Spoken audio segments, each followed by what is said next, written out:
How are you? How's everybody doing? I am Sherman D. Manning joining you live from Los Angeles, California. It is a wonderful day to be alive and in the land of the living one more time. All of us know that we are not here because of anything that we've done that's so great, but for those of us who believe in God, we believe that we're here by His grace and by His mercy, and that He chooses who He uses, and I'm so glad that He chose me. How you feeling today? Everybody all right? Talk to me now.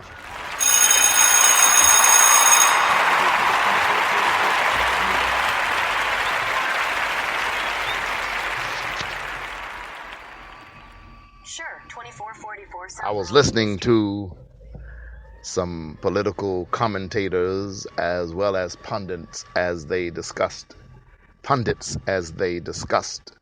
the Donald Vladimir Putin Trump presidency. And they were talking about how this guy basically act, and I don't like to say this term because it's become so familiar and everybody uses it for everything. I was in a meeting yesterday with parole folk, and one of their psychologists tried to tie it in as if he'd said something that was original or new. So I don't like to do that. You know, I don't want people to hear me say something and think that I think I'm sounding smart or saying something that they've never heard before when they've heard it a million times. So I'm going to tell you this ahead of time. Politicians say this all the time. Media commentators say this all the time. So this is nothing original or unique that Sherman has come up with. It's said every day. Okay, having said all of that, I prefaced this statement, and now here's the statement. Donald is not entitled to his own set of facts, and I believe that.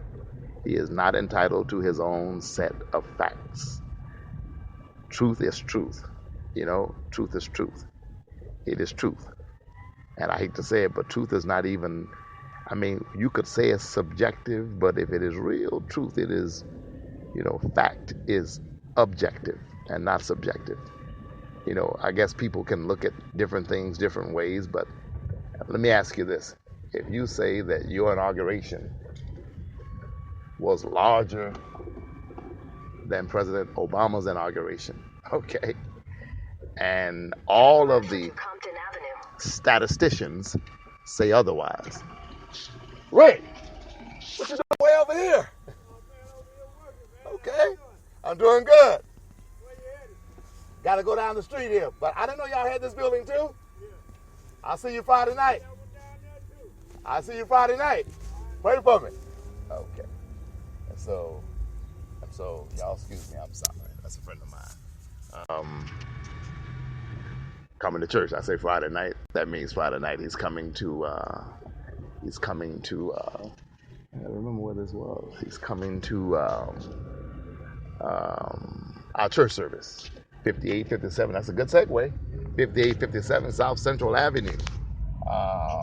Every Friday night, Suite 180. 7 o'clock p.m. we have our service. We have our 7 o'clock p.m. service every Friday night. 5857 South Central Avenue, Suite 180. Tell everywhere you go, we want people to know. That's when we have our church service, the Yes We Can Worship Center. I'm Sherman D. Manning. And again, Donald is not entitled to his own truth. If you say that your inauguration was bigger than Obama's, and every statistician says otherwise, then, I mean, I hate to say it, but that's a lie. You know, if you say there were 10 cars there, and photographic evidence proves conclusively that there were 3 cars there, then that is what we call a lie. And I can't count the times that this man has been caught in lies. Lie after lie after lie after lie. And, you know, but he's your president. And I don't know what to say about it other than, hey, what do they normally say? It is what it is.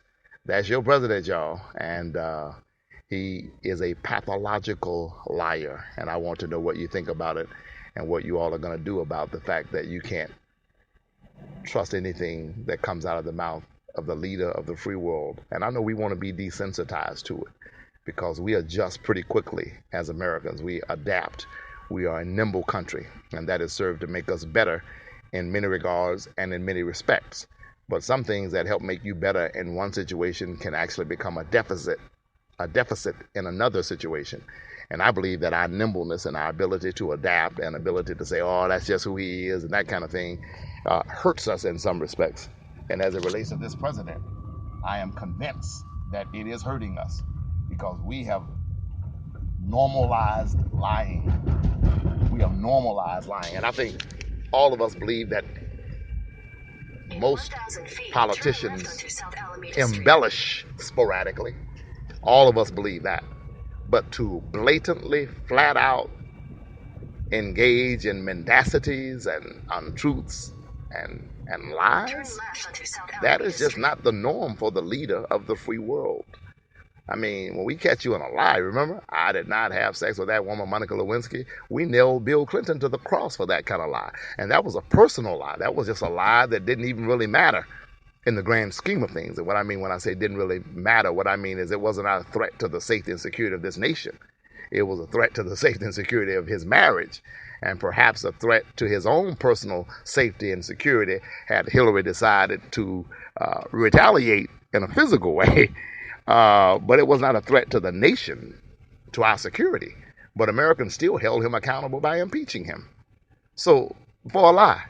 So this president that we have now is able to just routinely, on an everyday basis, tell lie after lie after lie after lie, and we make that be okay. That's not acceptable. It's unacceptable. It should not stand. It should not be. We should not tolerate it. I'll be back later on, ladies and gentlemen. I want to thank all of my listeners in Israel who are listening. Thank you. Thank you. I see you. I recognize you. Anybody who plans on helping us build Yes We Can Worship Center, a new church at 5857 South Central Avenue, Suite 180, do me a favor. Give us a call. 213-377-8681. 213-377-8681. 213-377-8681. Just give us a call and tell us that you're going to be there Friday night at 7 o'clock p.m. We're there every Friday night. We would love to have your presence. We would love to have your prayers. We would love to have your support for the work that we are trying to do.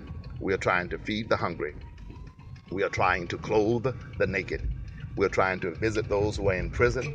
We're trying to aid and abet those who get out of prison in the successful reintegration back into society as persons and as citizens. Those who are disgruntled because of wrongful convictions and other things, and even those who are rightfully convicted. We're trying to help them. We're doing the work of Jesus.